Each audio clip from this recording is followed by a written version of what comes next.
I'd say the first thing to say about it is it's such a privilege to come back around and play the same character again, because it so rarely happens in an actor's life. Mostly, you read a script and you build a character and you fall in love with it and you play it out in the game, and then the film finishes and it's over and you get on with your life. And to come back and play him twice, 3 times is amazing.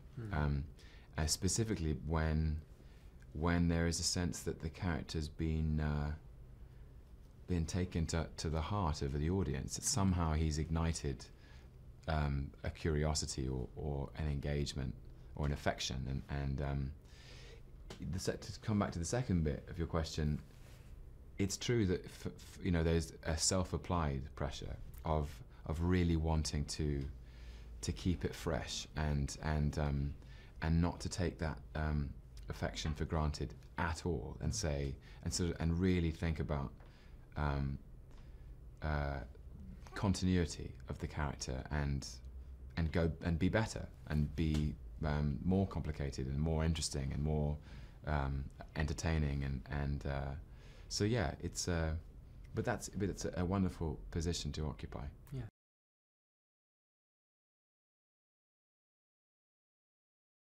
It's just so touching, actually, because the energy is so generous and very enthusiastic. Thus far, I went to Sydney in Australia and Beijing in China and Seoul in South Korea, and everywhere I went, there was just an outpouring of love for Loki, and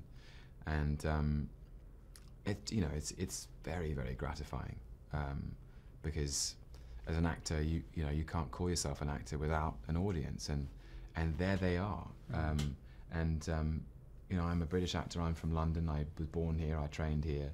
I started in my very first job was in a theatre above a pub in Clapham, and one man and his dog came to see it, and now I can go to Beijing and find people who connect with my work, and it's an amazing honour.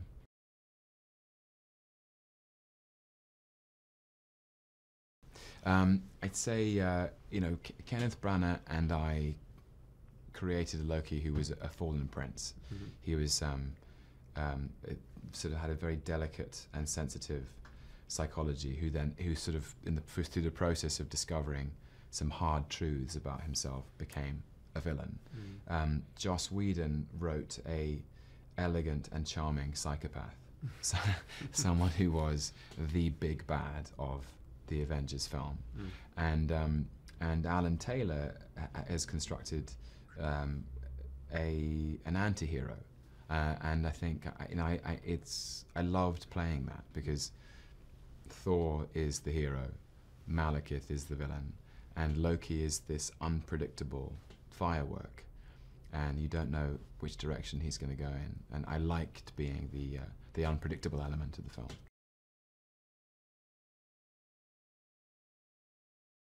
Yeah, he's one of my best friends and one of the greatest scene partners I've ever worked with.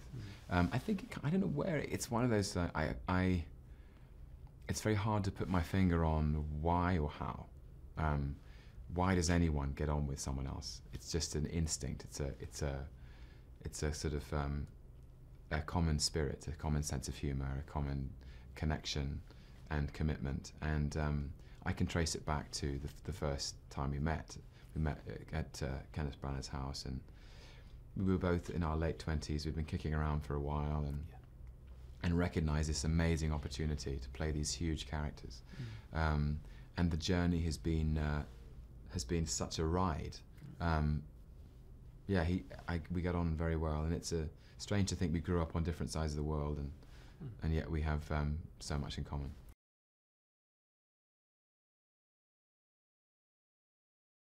I think it's important when you're telling a big epic story that is sort of is part mythology, part space opera, part superhero movie.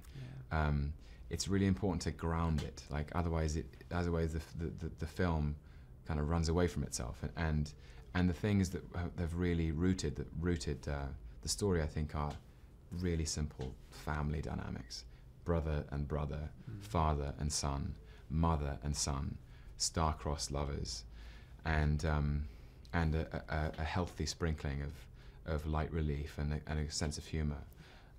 So I think Alan worked really hard on that, and also making sure that there were big practical sets that we could work with and exterior locations. That we went to Iceland for 2 weeks, which was incredible to shoot there, and also the home of these characters. You can walk down the street in Reykjavik and people are still called Thor.